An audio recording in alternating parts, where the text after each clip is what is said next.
education. It's, for me, I feel like education is one of the most important things in a person's life. After education, I needed to build a career. What kind of career do I build? I was also, when I left the village and I came to town, Facebook was really a hot thing then.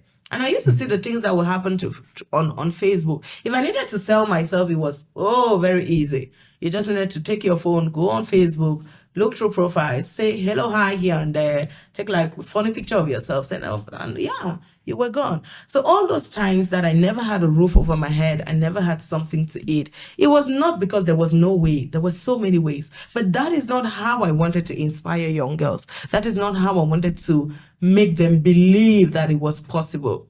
In the kind of community I come from, if you want to be someone, you're a teacher or you're a policeman, or, well, very recently, you're a nurse working in, some health center.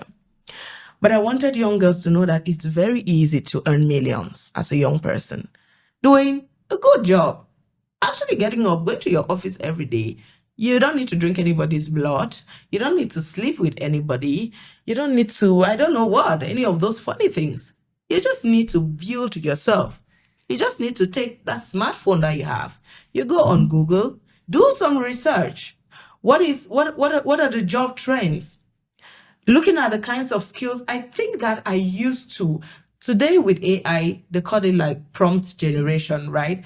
But I think that I used to generate prompts on Google, even when AI was not something. Because I would literally take my eTel smartphone, I will go in there and I'll be like, I am a bilingual young girl. I live in Cameroon. I have a bachelor's. Like, I'm typing that on the search bar. I have a bachelor's degree in performing arts and cinematography. What kind of job can I do? I know how to write. I know how to speak. I can post on social media. That is what I did before communications popped up. And I was like, okay. So there's actually something that encompasses all these things that I have. Because I studied film and theater, but I knew they didn't pay in the country. So that is how I went into communications. Now, getting into communications, I saw these whole schools. There was Estik, there was Irik, there was Siantu. I could never do any of those schools. I didn't have the money. The only thing was I had a bachelor's degree from Guaikele. What do I do with it? And then I started learning about you can level up your skills by taking certifications. I slept on Coursera. Like anything that will have communications, anything, I would sleep on there. That is why I know the jargon of the domain, because I did all of those courses. And sometimes I will finish and I'll be so frustrated that I have to buy a certificate. Couldn't buy the certificate. Didn't even know what it means to live in Cameroon and pay for something in dollars there. But I had gotten the knowledge. I would go to people's companies. There was a time I walked around Yaoundé with 150 piles of handwritten applications. Oh my God. That was 2017? I would work anywhere there was anything like an office. I would knock on there and I would enter. I'll tell you a small anecdote. Like 2 years back, I was dating this guy, right? And when I met him, he was like, oh yeah, no, my sister owns this company, da da da da da da da da da. I was like, okay. So we go to the company and I'm looking at that place. I'm looking. And, he didn't even notice till today. He has never known. If he hears this, he'll actually be like, huh? So I walk into the place and then I'm all, hey, how are you? This is them. Welcome, madam, how are you? And I'm like, wow. Things could actually turn really fast. And then I pictured myself going back into that place. I think it was 2018. They were looking for a secretary. And I went and I applied to that role. And they were giving me this really hard test. They were making my life miserable. And I was literally crying and begging in that place for a job. To this same woman whose brother I am dating today. And I'm actually like her beloved brother's girlfriend. I don't know what, because today we are no longer dating. So, but she had some kind of respect for me then. Contrary to, she couldn't even remember me. She up to today, she never remembered. And I just, didn't bring it up.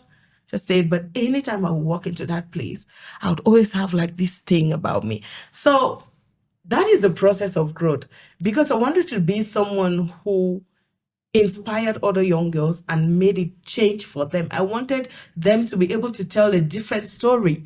I want another young girl, if you're writing a book, don't write about traumatic experiences like this. Write about something else. Write about something nice, because this has made me a whole lot of a pessimistic person. Write about growth. Write about success. And actually success, not success being, I don't know what, in some job where, you're earning hundreds of thousands and you think that's the biggest you could ever earn. There's a lot more. So that drove me, that pushed me. Anytime someone would tell me no, I would go back knocking on the door, because I knew I can't make this work.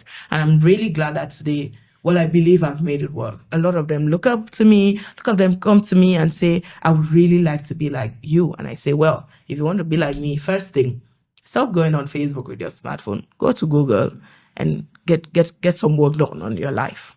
I think, I have a similar story myself. Google kind of did a lot for me. Because looking at the environment back then, early days of Facebook and Google, when you had the really small tiny phones, all you could do was really search. And a lot of people spend those times doing a lot of trivial stuff, but I on Google searched so much. And I think the same way you were reading a lot of books, that is the same way I was searching so many things and Googling so much stuff, and basically assimilating all that knowledge on so many different things. I think it's a really important thing to do, but I get the feeling that is happening less and less, and we are consuming a lot more of things which add less value to our lives. But I guess that's just the happening today. And I think there's a big need for a bit more of that revival. People complain that there are no jobs, there are no opportunities, but speak to employers, everybody's having a difficult time finding a good candidate for a job. So you see that there's a big disconnect between the two sides. Yeah, very, very right. I think that our young people, they don't realize that looking for a job is actually a job on its own. They think it's very easy.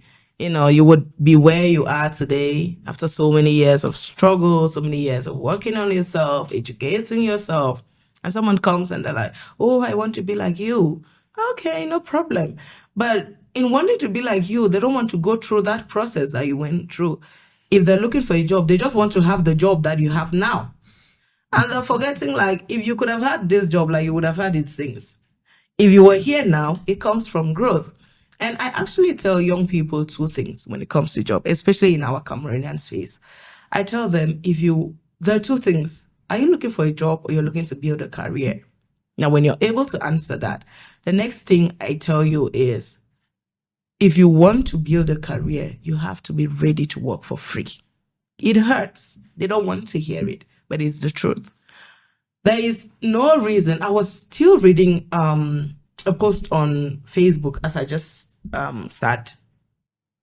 And this man was talking about how a lot of young Africans, they rush to do master's degrees and PhDs, and they don't even want to have any work experience. And when they finish that, they want to come back, and then who is going to give you a job? You don't know how to do anything.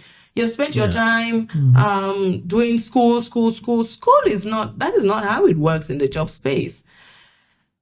Even just the ability, I was speaking with one of my younger girls a few days ago, and I was telling her, you are academically more qualified than me. You have a master's degree. It's now I am doing my master's degree. I've worked for over 5 years now since I had my first degree. And I started working even before for free. Now, if you come to me with your master's degree and you're saying, and I'm asking you, so what is the plan? Oh, you've been looking for a job, you're not seeing, so you're going on to do your PhD. I'm like, oh, so you're doing a PhD in what? Because even the master's, you did a master's in what? You did a master's in something you don't even know, you don't understand, you don't even like. Now, you want to come back and have a job, and I'm asking you, okay, what kind of a job? No, something that really, and then the first thing most of them will tell you is they give you a salary range for the kind of job they're looking for.